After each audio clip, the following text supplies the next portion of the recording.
have a presentation for teenagers that deals with influence, manipulation, and critical thinking. And to illustrate part of the talk, I do a mind-reading magic trick. Of course, at the end, all of the students crowd around me, and they demand to know, how did you do that trick?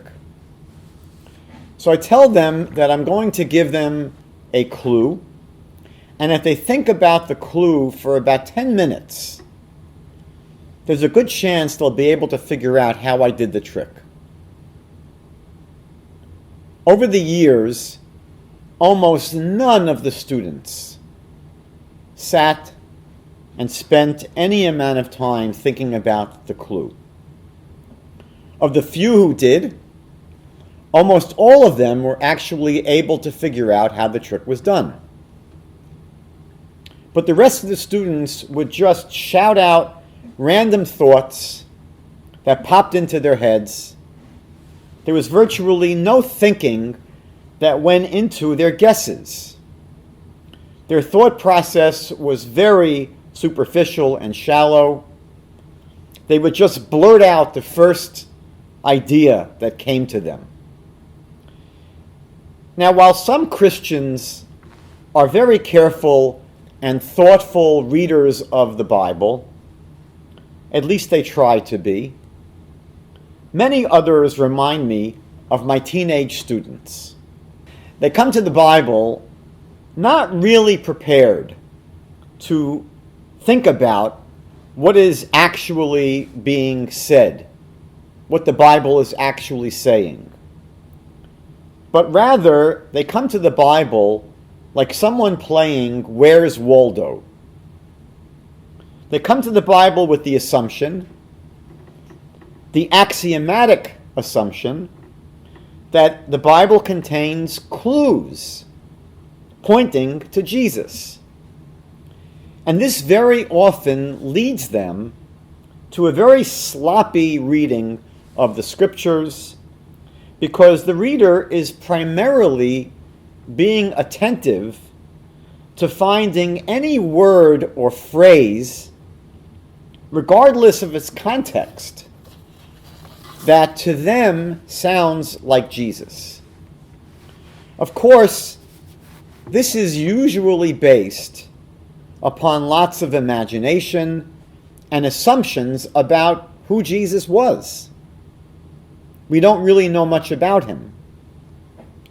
But the upshot here is that in seeking to make these connections between the Scriptures and Jesus, the reader engages in very shallow thinking and very superficial reading of the text.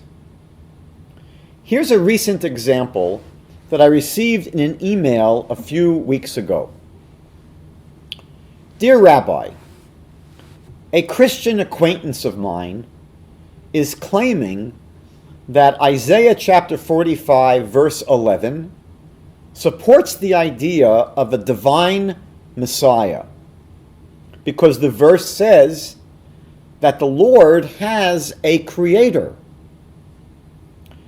Now, when I read this email, it almost seemed to me that someone was going out of their way to try and misunderstand the Bible.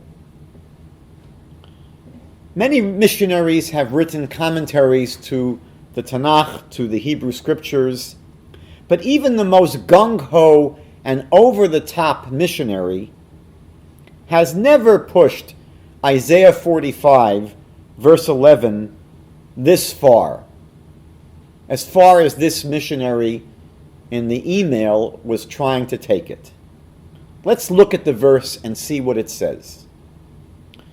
Thus says the Lord, the Holy One of Israel, and the one who formed it. Ask me about the future events that are coming, but will you dictate to me about my sons and about the work of my hands?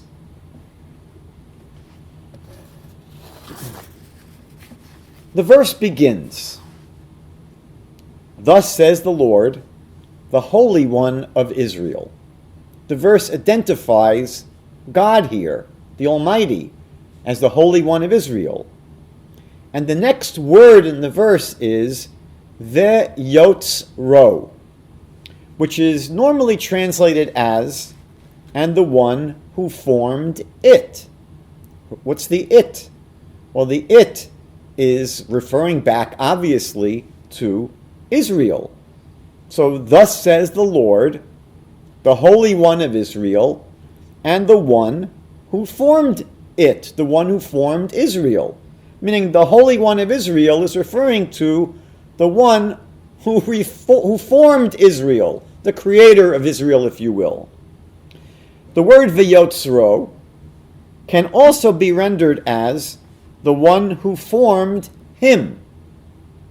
But once again, it's clear that the him in this verse is referring back to Israel. Only someone who is committed to misreading the Bible would understand the verse to be saying, thus says the Lord, the Holy One of Israel, and the one who formed the Lord. That's exactly the way this Christian is reading the verse. That Veyotzro, and the one who formed him, they're assuming that him is referring back to the Lord. And so this is the disaster that results from this reading. They read the verse to be saying, thus says the Lord, the Holy One of Israel, and the one who formed him, the him is the Lord, the one who formed the Lord. Now this is the most grotesque kind of biblical mangling, and most Christians would recoil at it. The idea of God having a creator is absurd, and it runs 180 degrees counter to everything the Bible teaches and to sound theology. It's almost impossible to understand why someone would suggest such a reading of Isaiah other than to try and sow confusion about God and to bend someone's mind in a way that would be receptive to Christian ideas about Jesus being 100% man and 100% God. This is, of course, an assumption that classical Christianity makes. This, of course, is a logical impossibility, because by definition, a human being is not God, and God is not a human being. Man was created by God. God creates the human being. So if someone is 100% man, fully man, that by definition means that they are obviously not God. And so how does a Christian missionary overcome this clear and obvious logical impossibility? Only by hitting people over the head with such a red herring as we find in this mangling of Isaiah 45 verse 11. To plant the idea that somehow God can have a creator and somehow that helps people, it plants the seed that maybe allows people to accept this confusion between God and man, who is God, who is man, and then maybe the idea, which is a very remote idea, is that by mangling this verse in Isaiah in such a grotesque way, it may help a Christian who is trying to persuade other people about the possibility of their doctrine of the Trinity, which sees Jesus as both God and man. But otherwise, this is doing an incredible disservice to the reading of the Bible and it's an incredible misunderstanding of the prophet Isaiah.